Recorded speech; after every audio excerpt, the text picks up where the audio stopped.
Is it permissible to give charity food to people at the death anniversary? Anniversary of a family member, like they do some countries from the subcontinent. Oh yeah, that's not only the subcontinent. Come to the Middle East and see what you will see. We have the 3 days and the 7 days and the 40 days and the year and I don't know what else, a century maybe if they again do that. You know, like who? Like the Fara'ina. This is the Fir'aun and his people who established this way. It was picked up by the Christians and it moved on to the Muslims. There's no such thing in Islam. Anniversary of the dead. There's no 3 days as many people think. And there's no gathering in the house of the deceased where they make kahwa and shai for you. So you can come spend a few hours. They hire a qari who comes and makes a few thousand riyals to read some Quran. And then people have a bunch of dinners and lunches and so on and so forth for 3 days, and then everybody goes home. Wallah, we have given farewell to our dead.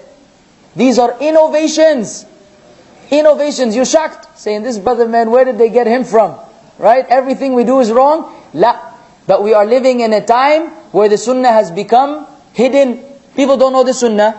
And what is popular in our countries are innovations. So my speech is shocking to you. It was shocking to me in the beginning. I was in the same shoes. Until you read the material, say, Ya akhi, wallahi, it looks like the sunnah is clear. So where are we doing these things from? Where did we get these habits and customs from? It's from the non-Muslims.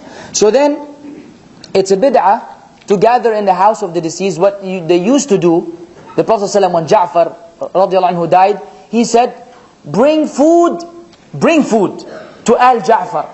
Because they have been afflicted with something that will preoccupy them from cooking food. Nowadays you call a restaurant, you bring the food. Back then there was no restaurants. If someone died and they needed to eat, somebody had to go and maybe slaughter an animal and so on and so forth. So this was difficult for them. The Prophet ﷺ said, make food for them.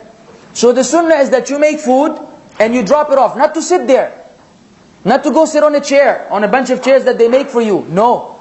You go there, when you see the family of the deceased, they don't stand in row where you shake hands. I'm telling you, these are all innovations done even here. Shake hands one with one, and you show, عَظَّمَ اللَّهُ أَجْرَكَ وَغَفَرَ لِمَيِّتِكَ. Not from the sunnah. What is the sunnah? لِلَّهِ مَا أَخَذْ وَلَهُ مَا أَعْطَى وَكُلَّ شَيْءٍ عِنْدَهُ بِأَجَلٍ مُسَمَّى فَاصْبِرْ وَاحْتَسِبْ. Verily to Allah belongs what He gave, and to Allah belongs what He took back. And everything with Allah is in fixed terms. So be patient and seek Allah's reward. You may say this the day the person dies, a week later, a month later, a year later, whenever you see him.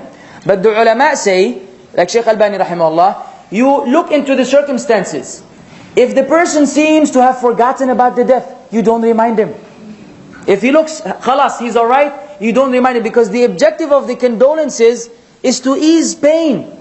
So it is like a medicine.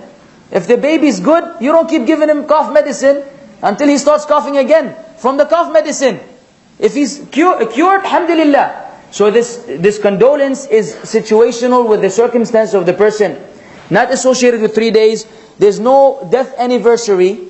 And going there is an innovation. Participating is an innovation. And taking food is an innovation as well. And Allah will not accept these deeds. Allah will not accept them. The Prophet ﷺ said, مَنْ عَمِلَ عَمَلًا لَيْسَ عَلَيْهِ أَمْرُنَا فَهُوَ رَدٌّ. Whosoever does an action that is not in agreement with this affair of ours will have it rejected. Allah will reject it. So this will be of no benefit.